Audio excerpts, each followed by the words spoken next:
Are square, ये distance क्या है, चार्ज 1 से Q नॉट चार्ज का डिस्टेंस, ये डिस्टेंस कितना है, वही x एक्सिस पे है तो 0.3, तो ये हो जाएगा 0.3 का स्क्वायर। सॉल्व कर देते हैं इसको, तो ये हो जाएगा 3k into 10 to the power minus 6 divide, अच्छा 0.3 का स्क्वायर अगर करेंगे तो इसको हम लोग लिख सकते हैं, ये देखो 3 into 10 to the power minus 1 का स्क्वायर, तो ये हो जाएगा 3k into 10 to the power minus 6 divide by 9 into 10 to the power minus 2। Clear है कि नहीं, यहां तक समझ में आया, बिल्कुल। तो इवन हमारा आ गया कितना, 3k into 10 to the power minus 6 divide by 9 into 10 to the power minus 2। Okay, यहां तक क्लियर है। चलो आगे देखते हैं, ये हमारा इवन आ गया, E2 कैलकुलेट कर लेते हैं। E2 कितना होगा, आ जाओ E2 की बात करें तो E2 हो जाएगा हमारा k Q2 divide by R square. Q2 point 2 पे चार्ज कितना है, 4 माइक्रोकूलम, तो 4 माइक्रोकूलम को क्या लिखेंगे, 10 to the power minus 6, microcoulomb को कूलम में चेंज कर दिया, 4 into 10 to the power minus 6 R square, यानी कि इस 2 पॉइंट से इस Q नॉट का डिस्टेंस कितना है, वही तो होता है आर। इसकी वजह से यहाँ पर इलेक्ट्रिक फील्ड, ये E2 कैलकुलेट कर रहे हैं, तो 2 चार्ज की वजह से 2 चार्ज से इस Q नॉट का जो डिस्टेंस है, ओरिजिन का जो डिस्टेंस है वो कितना है, y एक्सिस पे है, तो y एक्सिस पे डिस्टेंस कितना है, 0.3, सेम ही है 0.3 का स्क्वायर वही बस, यानी कि ये भी आ जाएगा हमारा 4k into 10 to the power minus 6 divide by 9 into 10 to the power minus 2।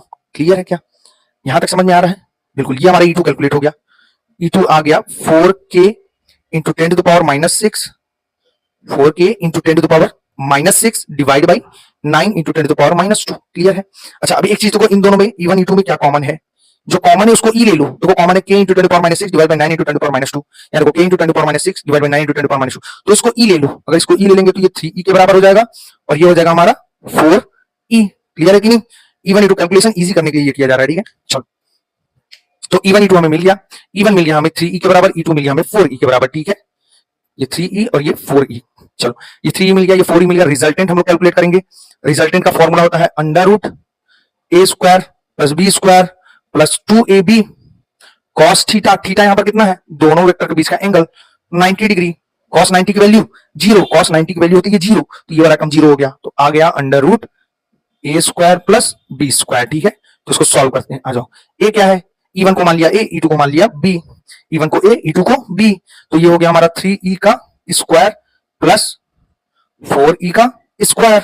Solve कर देते हैं, ये हो जाएगा हमारा 9e का स्क्वायर और ये हो जाएगा 16e का स्क्वायर, तो 16 पर, ठीक है। तो ये देखो रिजल्टेंट हमारा आ गया अंडर रूट 16 प्लस 9 कितना हो जाएगा, 25e का स्क्वायर, रूट के बाहर ले आएंगे तो 25 क्या हो जाएगा, 5, 5 इंटू 5, समझ आ रहा है कि नहीं, 5e लिख सकते हैं, e स्क्वायर बाहर आएगा तो e हो जाएगा। अच्छा e की वैल्यू हमें पता है e कितना है, ये तो यार e है कि नहीं, ये हमारा e है देखो, तो चलो इसको पुट कर देते हैं, e की वैल्यू है k into 10 to the power minus 6 divide by 9 into 10 to the power minus 2, value put कर देते हैं k की वैल्यू होती है 9 into 10 to the power 9 into 10 to the power minus 6 electric field at Q naught charge.